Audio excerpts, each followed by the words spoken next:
Smartphone ইউজারদের জন্য দারুণ একটি ফিচার হলো অ্যান্ড্রয়েডের গুগল অ্যাসিস্ট্যান্ট। যারা অ্যাপল ইউজ করেন তাদের জন্য আছে সিরি অ্যাপ, আর যারা উইন্ডোজ ইউজ করে তাদের জন্য কর্টানা। এগুলো আর্টিফিশিয়াল ইন্টেলিজেন্স খুব সহজে আমাদের ভয়েসগুলো রিকগনাইজ করতে পারে। তো আজকে আমরা গুগল অ্যাসিস্ট্যান্টের এই সুন্দর ব্যবহার দেখাবো। Google assistant Google play store থেকে ডাউনলোড করতে পারেন। তো গুগল অ্যাসিস্ট্যান্ট আমি কীভাবে ইউজ করতে হয় সেটা দেখাচ্ছি।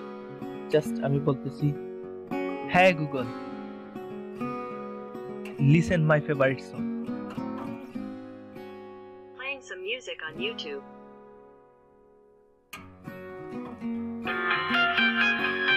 দেখুন কিভাবে চলে গেছে।